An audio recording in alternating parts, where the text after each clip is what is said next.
Journalist Michael Edison Hayden has spent years tracking extremism in America. His new book, Strange People on the Hill, tracks what happened when a far-right group moved its headquarters to a small town in rural West Virginia. Amna Nawaz talked with Hayden for our PBS News podcast, Settle In.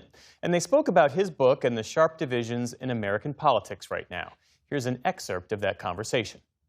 I mean, this is real life, as you mentioned, and there is a story, and there's a reason why we choose it. And I think that the most important thing is like, you know, I mean, do we really want to live like this? You know? I think it's hard for you to talk about. Yeah. Unexpected. Yeah, it's like, do we really want to live like this? I don't know. My friend growing up, he's a Republican, and like he's my Mets Jets type friend and stuff like that. I spent an entire year not talking to him because he was, you know, he supported Trump in the first election, and I was going through all those threats, and I was like, I can't even talk to you, man. I don't want to talk to you.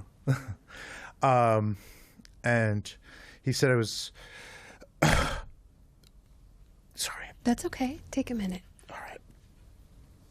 He said it was like the toughest year of his life.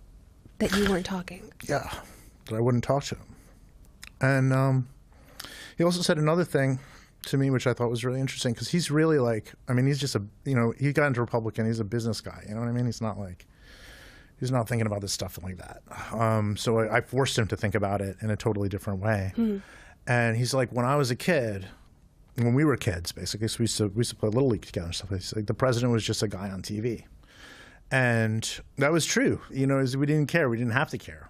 I knew there were two parties, and that was it. And I just like, sort of question is like, do we really want to live like this? Do we want to have every day, like we wake up and there's like a new thing that we have to go to war over? I just feel like what has happened to our country since extremism became the dominant strain of politics has been so painful, and it's taking years off of people's lives. And I can't imagine that people really want to live like this. What you shared about your friend, though, is I think something a lot of people can relate to. More and more Americans in particular will have folks in their lives who they disagreed with over politics. 20 years ago, it might have meant you just don't talk politics anymore. And now it means broken friendships, broken families in some cases. Are you and your friend reconnected again? Oh yeah, we're cool. You know, really cool. He actually he subscribes to a podcast I co-host. We're reconnected, but I do have, you know, people in my own family where it's difficult, where there's certain things that we can't talk about, or they can't show the same, like, you know, if everybody in the family shares some article that I wrote and stuff like that, they can't chime in on it because they're worried that it's gonna, you know, this might go against President Trump and you know, and that, so while I've got, you know, I'm on this team and so forth. I think the central question you asked there is, do we really want to live like this? Yes. Is something you address so well in the book, too. And the other part of it in our conversation and in the book is this idea that all politics, as we all talk about it, all politics is personal. Yes. Right? It shows up in our personal lives. Yes. And I think how much of this is really about improving the material conditions of the people who support it, and how much of this is really about, you know, stigmatizing or destroying imagined enemies, or, you know, maybe people think real enemies, but I would say imagined.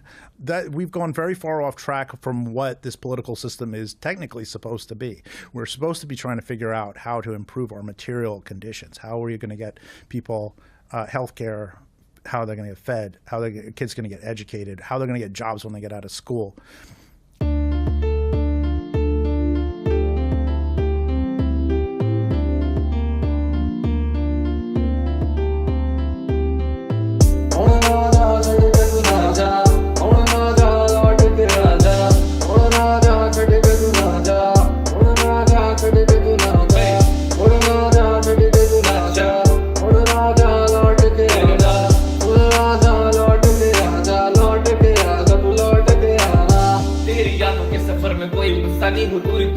तेरी तारीफों से रुकता नहीं, शाही लिखावट के हर पन्ने में तकदीर है, सहमासा हूँ तुझ में, मानो तू ही मेरी तकदीर है क्या।